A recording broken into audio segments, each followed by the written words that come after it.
From Ballen Studios and Wondery, I'm Mr. Ballen, and this is Mr. Ballen's Medical Mysteries, where every week we will explore a new, baffling mystery originating from the one place we all can't escape, our own bodies.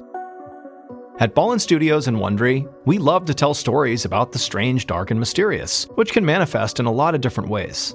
On this show, our focus is the human body and the terrifying things that can happen to it. And it can be even scarier when these cases are not accidental. That's why I'm so excited that today we're crossing over with another Ballen Studios podcast called Redacted, Declassified Mysteries. Redacted, hosted by Luke Lamana, shines a light on the shadowy corners of espionage, covert operations, and misinformation to reveal the dark secrets our governments try to hide. So far, the show has tackled stories about coups executed by the American government, moles infiltrating intelligence agencies, and so much more. And so today, we're going to take the essence of the Redacted show and pair it with the medical show. And on this episode, our first story is a medical mystery that gripped a San Francisco hospital in the early 1950s. A perplexing outbreak led the hospital staff and the victims' families on a frightening search for the truth, one whose questions wouldn't be answered until decades later. Then, after I'm done, I'm going to pass things over to Luke, the host of Redacted, for our second story in this episode, one whose dangerous ripple effects can still be felt today. Both of these stories are a fascinating dive into humanity's relationship with our environment. Whether it's in medicine or warfare, humans often push the boundaries of the natural world to further our own aims. But sometimes, nature pushes back against us. And now, here's our first story called Red Menace. On October 1st, 1950, Dr. Richard Viet parked his car outside the Stanford University Hospital in San Francisco and walked towards the entrance. He lingered outside just for a moment and took a deep breath of the cool, foggy morning air. He readied himself and then headed inside. He weaved his way through the bustling, fluorescent hallways of the recovery ward. There were a few patients there he was eager to check on. He made his way to the room of one of the patients he'd been keeping an eye on for the past few weeks. It was a 75-year-old pipefitter named Edward Nevin Sr. Edward had been in and out of the hospital for months, but still, nobody could quite figure out what was wrong with him. However, finally, a few weeks earlier, he'd had a surgery on his prostate, and it seemed to make him feel a whole lot better. He'd been recovering well in the hospital, and so now he was just a few days away from finally going back home to his family. But when Dr. Viet opened the door to Edward's room, he was stunned by what he saw. The skinny old man laying under the sheets in bed turned to look at the doctor blankly. He didn't seem to recognize Dr. Viet. Just a few days earlier, Edward had been lively and chatty. Now he looked pale and feeble. Dr. Viet made his way over to Edward's bedside and asked him how he was doing. Edward groaned that he felt too weak to move. He'd developed a nasty cough, too. And more than that, it really hurt when he urinated, and his urine was also bright red. As Dr. Viet listened, he nodded calmly and acted like everything was fine. But inside, he was very worried. A little blood in the urine was not out of the ordinary for a patient suffering from a urinary tract infection, or UTI. But it should not be so much that the urine was completely red. And it wasn't even clear if Edward had a UTI at all. So it seemed like something else must be wrong with Edward. Dr. Viet knew he would need to do a thorough exam on Edward to really get a sense of what was going on here. Clearly, his condition was deteriorating. The doctor pulled out his stethoscope and placed the diaphragm on Edward's chest and then carefully listened to his breathing. And what he heard was just very rough breathing every time the man inhaled and exhaled, like there was a backup of mucus. To the doctor, it sounded like Edward had pneumonia, which is a lung infection. Having pneumonia, in addition to whatever this infection was inside of Edward's urinary tract, was dangerous for someone in Edward's condition, potentially even deadly.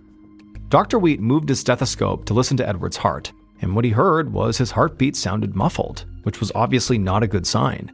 This meant that maybe Edward's infection, this mystery infection, had moved through his bloodstream into his heart already, which meant there really wasn't much the doctors could do to help him. But Dr. Viet didn't want to worry his patient even further, so even though he had some pretty grim news, he didn't share it. Instead, he just promised Edward they would do everything they could to get him back on his feet. After that, Dr. Viet walked out of the room with a lot on his mind. Antibiotics could help Edward's infection, but he needed to figure out what was causing the infection to know what to prescribe. If they wanted to cure Edward, they were going to have to act fast.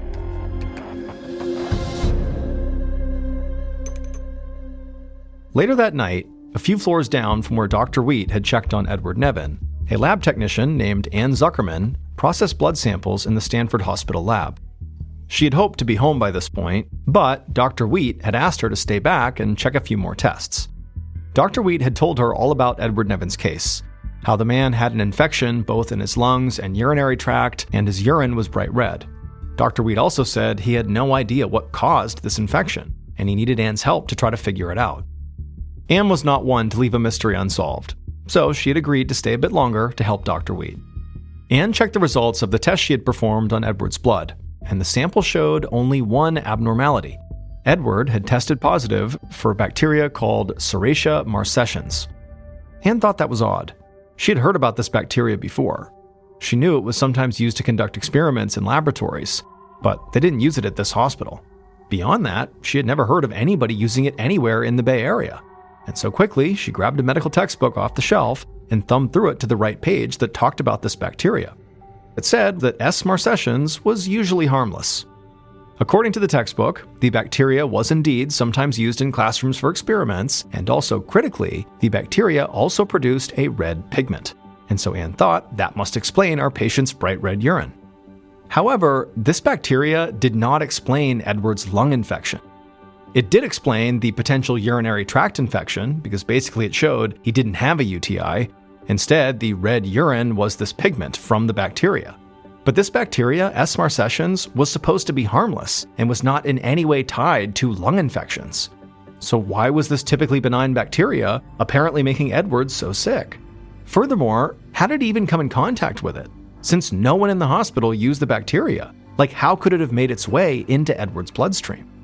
Ann wasn't sure what to make of this, but she hoped Dr. Wheat might have some ideas. So she hurried over to the phone and dialed his number at home.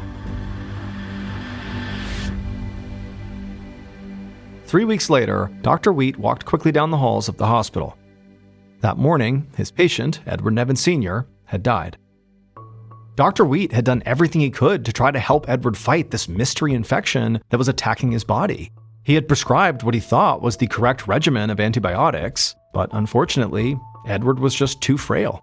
The infection eventually made its way to his already weakened heart, and it killed him. Dr. Wheat was crushed that he had not been able to save Edward's life, but right now, he couldn't focus on that. Instead, he had to focus on the slew of other patients at this hospital who now also were showing all the same symptoms as Edward Nevin. They were showing the apparent urinary tract infection mixed with pneumonia-like symptoms and also the red urine. And also, of those new patients, of which there were 8 by this point, they all tested positive for S. marcescens. Dr. Wheat was baffled, as was everybody else. How was this supposedly harmless bacteria making his patients so sick? And where was it coming from? And they were getting new cases every day. And the weird thing was, this hospital was the only place that was dealing with this strange outbreak. The patients they were getting seemingly had nothing in common except that they all lived in San Francisco, and each of them had undergone a recent medical procedure at Stanford University Hospital prior to presenting with red urine. And so now, Dr. Wheat and Ann, the lab technician, were terrified that these infections were coming from somewhere inside the hospital. Dr. Wheat checked in on the youngest of the S. marcescens patients, a 29-year-old woman. Originally, she had been admitted to the hospital a week earlier for a knee operation. But following the operation, she developed these mysterious symptoms. The woman smiled weakly as Dr. Wheat checked her vitals, but despite her smile, the doctor knew she was in a great deal of pain. Dr. Wheat couldn't believe that an otherwise healthy young woman was so affected by this mystery infection. The pneumonia symptoms shared amongst the patients indicated that they may have somehow inhaled this bacteria. But that didn't make any sense. S. marcescens was not some toxic fume. It was a harmless lab culture. There was no reason for it to be floating around in the air, especially the air in a hospital that didn't use or study that particular bacteria at all, which genuinely frightened Dr. Wheat. If they couldn't figure out where this bacteria was coming from, there'd be no way to stop it.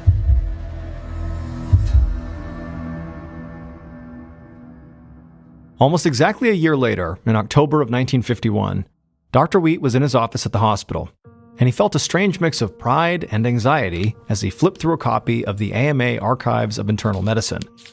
Inside was a report that he had co-authored with Ann Zuckerman, the lab technician, about the S. marcescens outbreak. Dr. Viet thought back to a year earlier. In total, they had had 11 people show up with this mystery illness. The 11 patients ranged in age from 29 years old to 78 years old. Despite the tragedy of Edward's death, Dr. Viet and Ann took solace in the fact that no other patients died. They experienced painful, difficult symptoms, but everyone else infected with this bacteria eventually made a full recovery. To contain the outbreak, the hospital had cleaned its equipment and kept the S. marcescens patients totally isolated. Thankfully, they didn't have any more cases after that. Dr. Viet actually suspected at the time that there may have been more San Francisco residents with this bacteria in their bloodstream. However, they just never got sick enough to actually need hospitalization. And so despite the outbreak coming to an end, Dr. Viet still had two big questions that were left unanswered. How did S. marcescens cause these infections? And perhaps most puzzling of all, where did the S. marcescens come from? Dr. Viet set the medical journal back down on his desk. He and Ann had written the article in this journal to bring these nagging questions out into the public. Now, with their article published, he hoped that somebody would reach out and help him solve this mystery. Unfortunately, though, nobody ever reached out.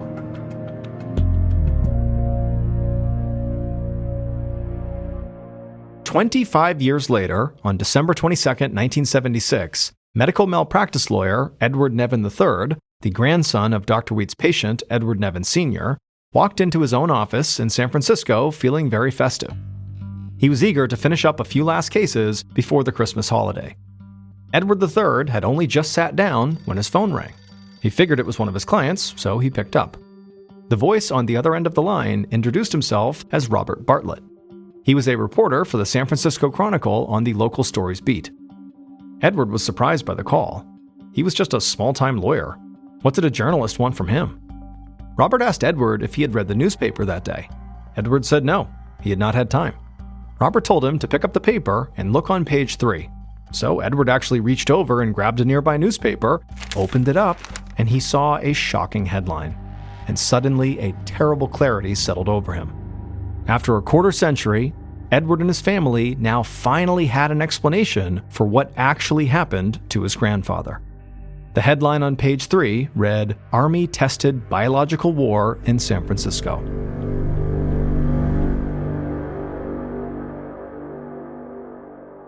The S. marcescens outbreak in San Francisco was not just some chance infection.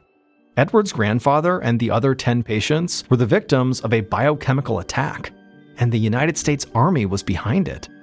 On September 26, 1950, as part of a weapons test, Army officials aerosolized the bacteria S. marcescens and sprayed it directly into the San Francisco fog near the Stanford University Hospital. 2 days later, Edward Nevin developed all of his symptoms, the first known case of an S. marcescens infection in the city. At the time, America was in the midst of the Cold War, and the American government was very concerned about the threat of a Soviet biochemical weapon, and were eager to test how such an attack would affect the United States. From 1949 to 1969, the United States conducted over 200 experiments to assess the threat of biochemical weapons in highly populated areas. Shockingly, it performed these experiments on its own people, using American citizens as unwitting guinea pigs. Now, the Army claimed these tests would be harmless. However, many of the substances they used to test these potential attacks had dangerous effects, like Serratia marcescens. In San Francisco specifically, the S. marcescens experiment was titled Operation Sea Spray. Army officials sprayed S. marcescens into the fog to see how weather might spread a weaponized bacteria. Perhaps the thinking was that the government would be able to track how many people this affected by monitoring if anybody mentioned having bright red urine, which was alarming but not overall harmful. However, the government did not anticipate the much more dangerous symptoms that came with S. marcescens infection. The U.S. Army scientists believed the S. marcescens bacteria was entirely harmless, and they chose not to report their experiments to health officials. However, when the news broke about the S. marcescens outbreak, and when the news broke that Edward Nevin had died as a result of it, the Army continued utilizing S. marcescens in dozens of tests in cities all across America. The Army's experiments were eventually stopped in 1969 when President Nixon issued an executive order banning chemical and biological weapons testing. In 1977, 27 years after Operation Sea Spray began, the Army finally admitted to spreading the S. marcescens bacteria in San Francisco. However, they maintained that the S. marcescens infections that occurred during the time the experiment was happening were purely coincidental. Now, this did not sit right with Edward Nevin's family or any of the other victims involved in the S. marcescens outbreak. But Nevin's family actually sued the government for wrongful death. Their case made it all the way to the Supreme Court. But ultimately, the courts decided there was insufficient evidence that Nevin's death was actually caused by Operation Sea Spray.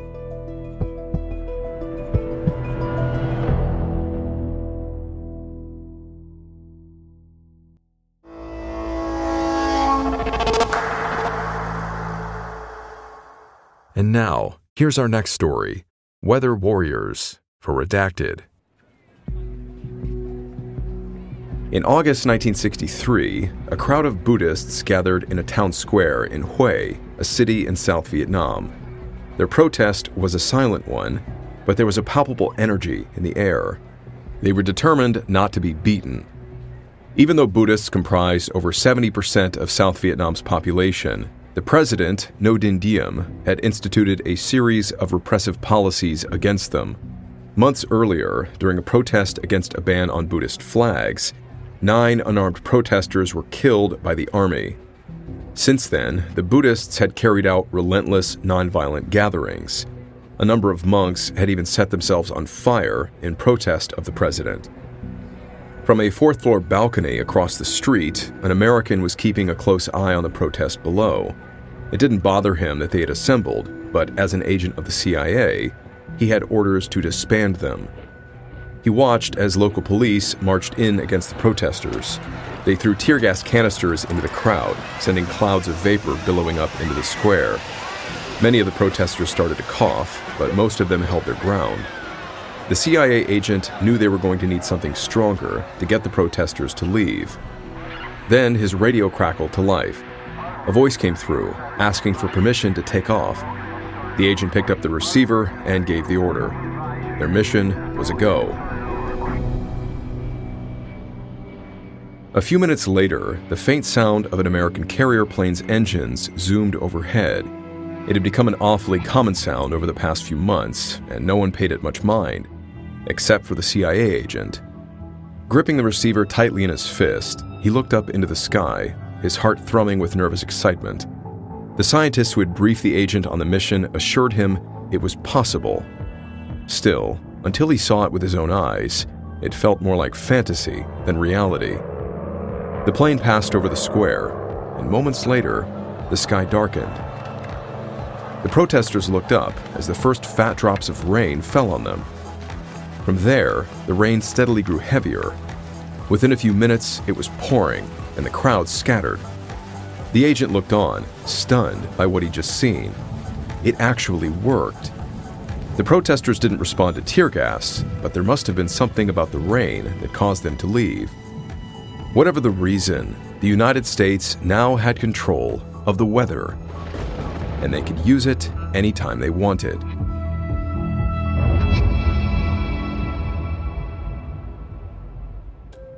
The United States government has a long history of attempting to harness weather for use in warfare.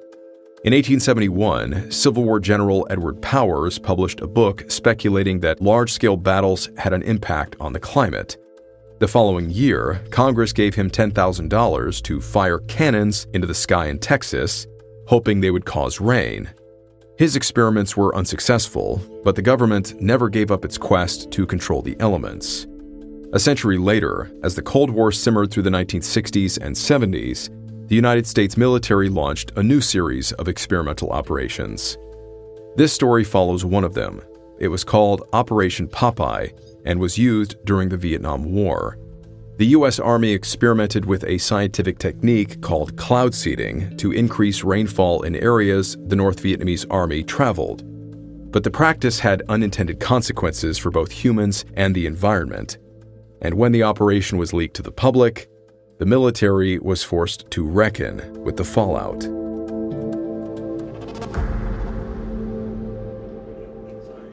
In early 1967, almost 4 years after the initial test to break up a Buddhist protest in South Vietnam, Lieutenant Colonel Ed Soyster was stuck in a stuffy meeting room at the Pentagon.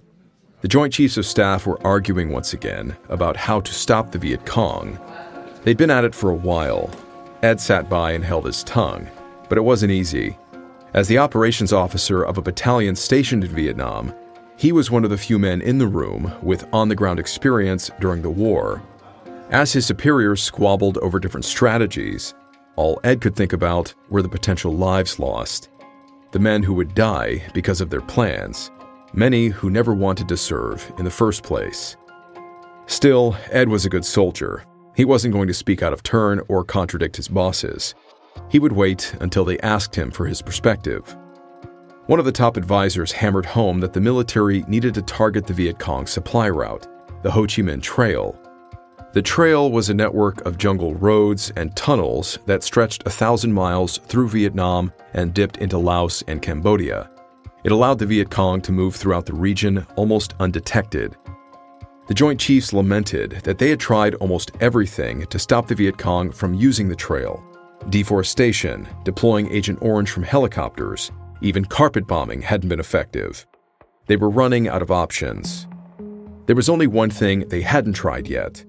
The Ho Chi Minh Trail was only accessible for part of the year. During monsoon season, it became pure mud. The tunnels were flooded, and the bridges would get washed out. If they could stretch the rainy season a bit longer, it could increase their chances of crippling the Viet Cong. And it just so happened that the U.S. military had discovered a way to do precisely that. The secretive program was known as Operation Popeye, and it employed a new method of weather control called cloud seeding, a means of increasing atmospheric density and creating rain. The military had already successfully tested it in South Vietnam, which meant cloud seeding was ready for use on the battlefield. Ed remained expressionless, but inside, his mind was reeling. As a scientist himself, he had only heard rumors about the practice, but didn't think it was actually feasible. After the Joint Chiefs agreed that cloud seeding was their best option, they needed to select someone dependable to execute the program, someone with a background in science, someone with on-the-ground experience in Vietnam. They slowly turned to Ed Soyster. He swallowed hard. He'd never been put in charge of anything like this. But he would never turn down such an important assignment, especially one that came directly from the most senior military leaders in the country. He saluted and accepted his mission. The weather in Vietnam was now under his command.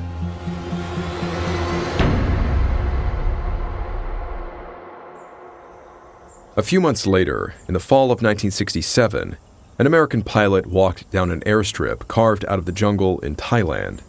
He looked up at the sky. The sun was finally peeking through the clouds. After months of monsoons, he was grateful to finally have a break in the weather. He knew it wouldn't last long, though, not if his orders from Lieutenant Colonel Ed Soyster were to be believed. Because today, he wasn't going to be dropping napalm on the jungle or Agent Orange. He was going to be dropping rain. The pilot climbed into the cockpit of his C-130. He turned the engines on and radioed control. He was cleared for takeoff. A few minutes later, he was flying over the jungles of Vietnam. He scanned his instruments as he navigated to his drop point. Lieutenant Colonel Soyster had been clear. This needed to be precise. As the pilot approached his target, he flew lower, dipping close to the trees. Below him was nothing but thick jungle and a few wisps of clouds. He positioned his finger on the trigger and took a deep breath. He'd been briefed on how cloud seeding worked, and it was making him more anxious than any of the bombs he'd ever dropped. The moment arrived, and the pilot pulled the trigger. Several metal canisters ejected from the plane. They immediately burst into flames, spewing millions of particles of silver iodide and lead iodide into the air. As the particles dispersed through the clouds, atmospheric water clung to them tightly. These particles would amass more and more water, making the clouds larger and darker, and soon enough, they would be ready to burst. The pilot veered right and turned back toward his home airstrip. He looked behind him and could barely believe what he saw. It was actually starting to rain. And far below, on the jungle floor, the Ho Chi Minh Trail would soon turn to deep, impassable mud. Operation Popeye was fully underway.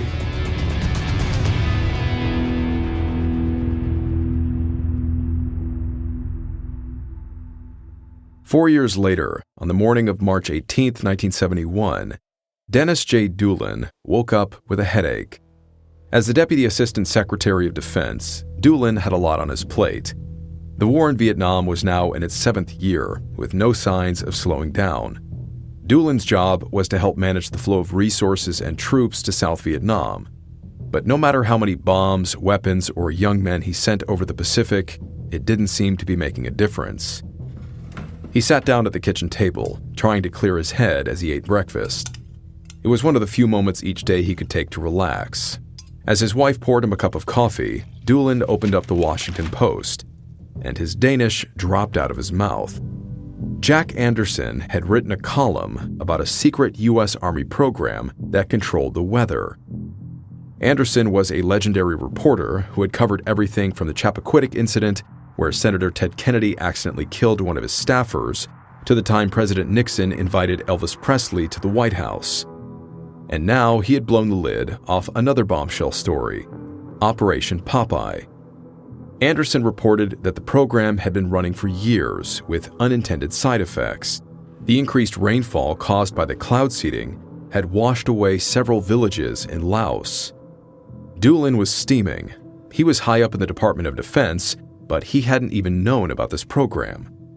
He sipped his coffee, trying to get a grip.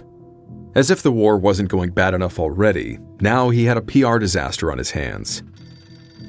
Right on cue, the phone on the wall began to ring. Doolin felt a pang of fear in his stomach. It was probably one of his bosses, demanding to know how the story got out. He marched over and picked up the receiver. Instead, it turned out to be a reporter from the New York Times. He asked Doolin what he thought about Anderson's story. Through gritted teeth, Doolin replied, "No comment," and hung up. Doolin's wife asked him what was going on. She was used to seeing him frustrated with the news, but she could tell he was more bothered than usual. He sat back down at the kitchen table, trying to collect his thoughts. The American public already felt lied to about what the military was doing in Vietnam. But Operation Popeye was different. It was going to scare people. They were going to demand answers, which Doolin didn't have.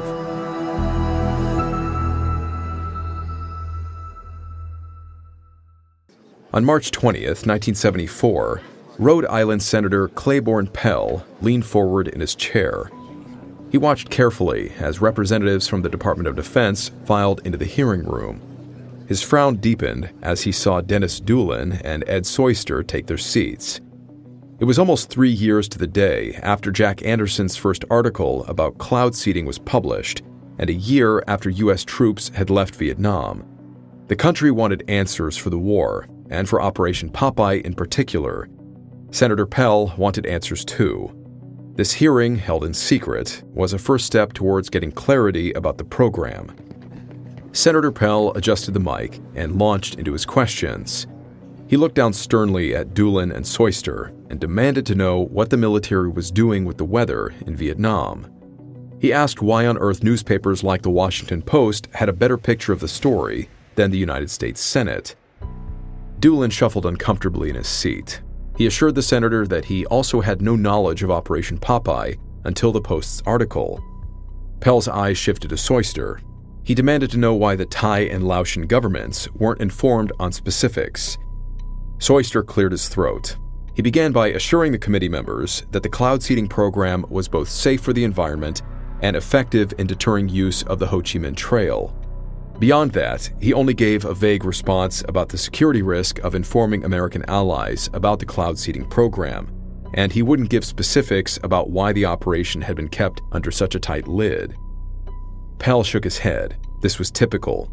As a retired naval man himself, he knew a strategic non-answer when he heard one. He leaned into his microphone to make himself clear. This was what scared him, not the cloud seeding, but the secrecy. The military could have any number of programs that Congress had no idea about. It could not operate with such little oversight. Pell pressed on. He asked the men if there were any other weather control operations underway. What about hurricanes, typhoons? Doolin shook his head. The science to manipulate those kinds of weather events didn't exist, and in his opinion, contrary to Soyster's account, Operation Popeye hadn't even made much of a difference during the war. The Army's interest in controlling the weather was over. Pell raised an eyebrow. Doolin himself said he had no knowledge of Operation Popeye until Anderson's article was published, and his boss, Defense Secretary Melvin Laird, had lied to Congress when the story broke, denying the existence of the entire operation. So how could he possibly believe Doolin when he said that the Army had no additional projects aimed at controlling the weather? The men did their best to assure Pell they were telling the truth, but the senator wasn't convinced. He gave Doolin and Soyster their marching orders. Operation Popeye needed to be declassified. If the Army truly had nothing to hide, it was time the entire project was made public. Doolin and Soyster nodded. Pell called an end to the hearing, but as he got up from his chair, something still bothered him. He felt the Army was playing a dangerous game. They seemed to have completely ignored regulations and alliances in the pursuit of a potentially hazardous new technology. Perhaps it was time to go a step further and ban weather control as a weapon altogether, before the Army took it too far.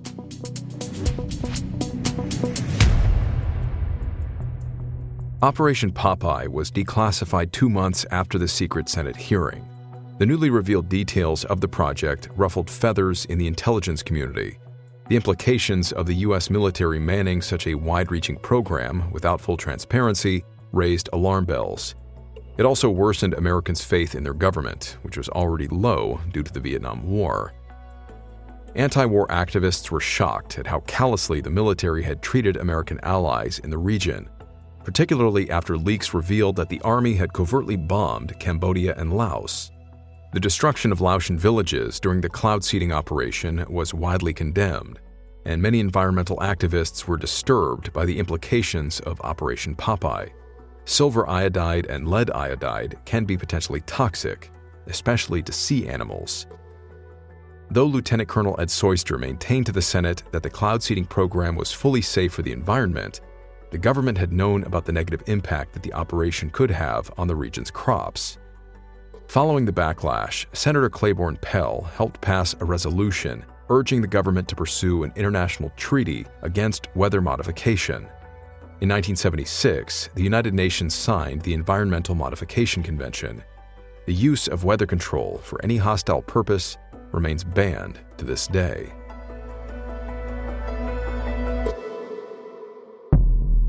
When the truth about Operation Popeye came to light, the country was already deeply shaken. The Vietnam War had been a failure. Watergate had shattered illusions of presidential integrity, and Richard Nixon had become the first U.S. president to resign in disgrace. Trust in government was in freefall, so when the public learned that the U.S. military had been trying to manipulate the weather as a tool of war, it fit neatly into the growing sense that those in charge were willing to do anything and tell the public nothing. The impulse to question power is healthy, even patriotic, but when answers are withheld, suspicion and speculation fill the void. That's how we get from cloud seeding in Vietnam to full-blown conspiracy theories about things like mind-controlling chemtrails from jet exhaust or space lasers that cause hurricanes. Ironically, the government's efforts to conceal the truth often end up feeding the very paranoia they're meant to prevent. The less transparent institutions are, the more room there is for wild theories to flourish. And over time, these fantasies don't just distort reality. They chip away at our ability to act collectively, to trust one another, and to hold power accountable in any meaningful way. What Operation Popeye reminds us is this: secrecy may serve short-term goals, but in the long run, it has a cost. Because in a system built on public trust, the truth doesn't just matter. It's the only thing that can hold the country together.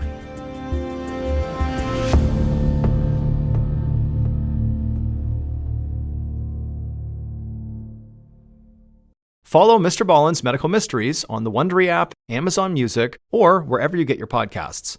You can listen to new episodes of MrBallen's Medical Mysteries early and ad-free right now by joining Wondery Plus in the Wondery app, Apple Podcasts, or Spotify, or by listening on Amazon Music with your Prime membership. Before you go, tell us about yourself by completing a short survey at Wondery.com/survey. Now that you've finished this episode, I know you'll love what Luke Lamana is doing over at Redacted, Declassified Mysteries. Go ahead and start with the episode titled America's Human Test Subjects. It's a disturbing story about military experiments, secret drug testing, and the soldiers who became unwitting test subjects that is perfect for medical mysteries fans just like you.